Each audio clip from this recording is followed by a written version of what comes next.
Welcome to Horticulture, where a group of extension professionals and plant people talk about the business, production, and joy of planting seeds and helping them grow. Join us as we explore the culture of horticulture.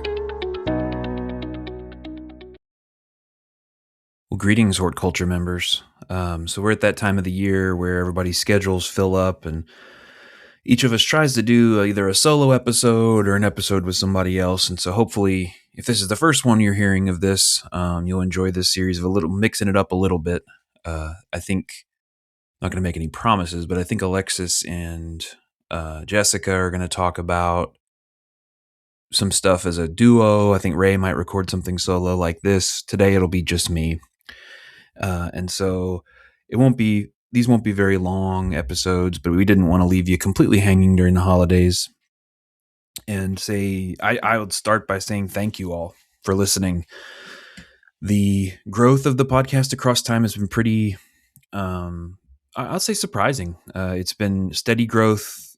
We're getting more listeners per episode now than we ever have.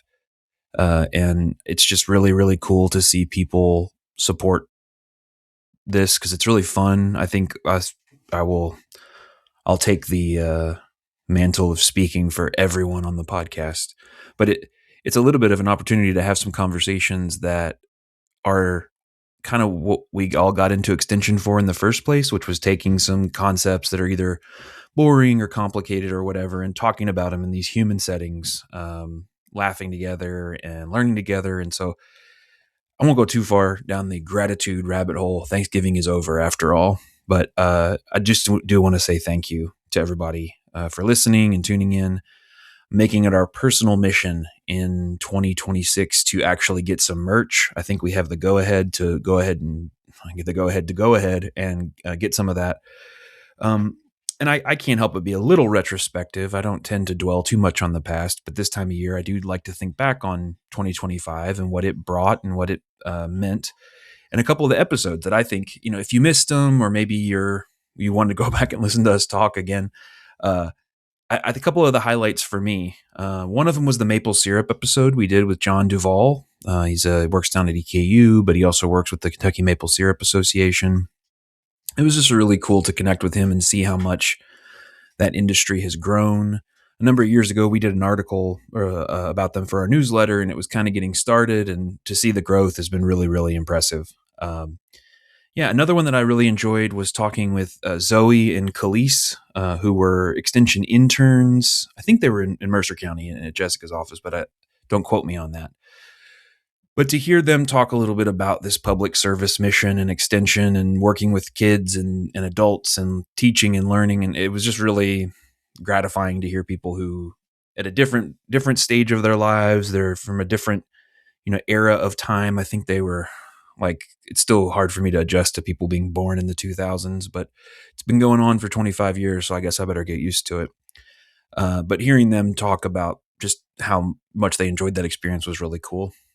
Another one, actually, I think it might have been the week before that, we were on a roll, was the plant-insect interactions one. We talked with Jonathan Larson. The most famous example of that, or the one that people tend to know about, is that monarch caterpillars eat milkweed, and they get the milkweed toxin inside of them, which makes them not very palatable to others, to people that would, or things that would want to eat them. I guess people could be the ones eating them. We talked a lot more about a lot more than that, and just thinking about this co-evolution and co-development of species and ecosystems across time was pretty cool. Another highlight on the novelty, absurd side of the spectrum, which is where I try to live my life, is the giant pumpkins, discussions of giant pumpkins with Joe Kuzman, who was really gracious to join us and share his experience of growing some giant pumpkins. And I've actually had a lot of conversations about giant pumpkins since then that I felt moderately more informed to join in on, talking about the cost of the individual seeds and all that kind of fun stuff. Had a couple of people ask me about growing giant pumpkins. I don't know if it was related to that episode or just, pumpkin passion going wild. Another couple of episodes, kind of a grouping of them that I thought was really good that you might want to go back and revisit was the farmer's market personality and garden personality episodes. So it was kind of each of us taking on, I think in some cases it was our actual personality. In some cases we were playing a role. We're creative types around here.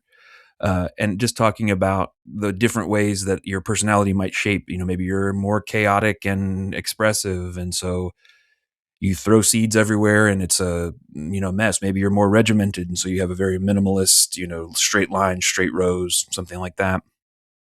And similarly with the farmer's market, it's this idea of knowing yourself, how yourself and how your strengths and weaknesses and tendencies fit within this practice of growing plants or selling plants.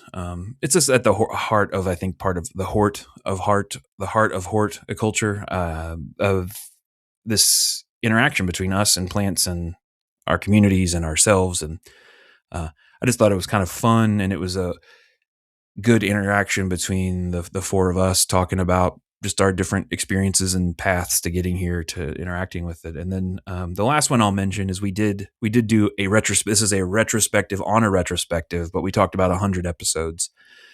And that just brings me back to the idea of being grateful for people listening, because we are now, 150 something episodes, maybe more. And I am appreciative of that. So that kind of is the recap portion. The other thing I wanted to do, I don't get a chance to write stuff that's just kind of reflexive and creative as much as I used to, as much as I used to, and perhaps would like to. And so I wanted to take this opportunity to do that. And in doing that, I wrote a little thing about, you guessed it, trees. And specifically this experience of walking around my neighborhood and seeing trees in the wintertime and some of the things that it made me think about. So I'll probably just end with the piece ending as it's written and fade out. So again, I'll just say thank you so much for your support. I think this is our, 20. I think this is our third year doing the podcast. We don't have any plans to stop. We want to keep bringing this to you all and keep sharing time together, recording our voices for you to listen to. If you do have ideas, please do reach out to us on email. It's just horticulturepodcast@gmail.com. We also have an Instagram page, but okay.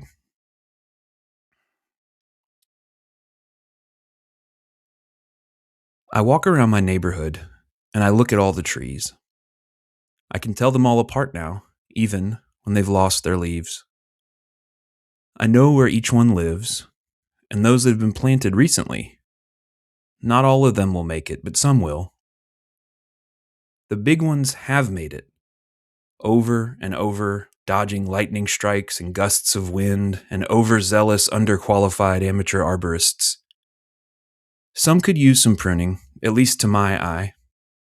It's either saw and blade now or shade and gravity later.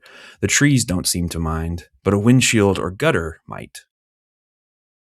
When the leaves are on the trees, it looks like everything went to plan. Dispersed green helmets over obscured heads, tied down to the earth by trunks of differing dramas, movement, and interest. If the branches have not been cut, you may not even see the trunk. The green veil hides everything inside. Who knows what's going on in there? A perfect place to hide or sit or rest or think.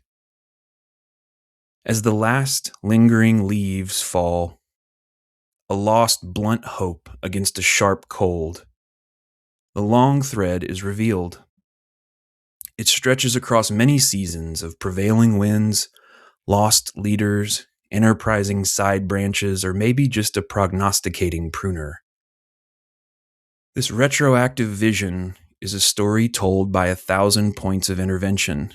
It's a gestalt, a mural of change in the aggregate. These craggy, twisted winter souls I see before me now contrast jaggedly with perfect veneers of a vernal canopy. Their nonlinear structures are proof that the best laid plans are the plans that work out, and they rarely take the straightest path. In the winter, even trees can't hide their history. Cancel hair and makeup, bring the camera close and focus on the scars and wrinkles and the sleepy, piercing eyes at the heart of the thing. Spring will bring a fresh start, a scaffolded viridescent reinvention, a new chapter of a long book. Big branches are twigs plus decades, and twigs tomorrow might someday soar in triumphant leadership.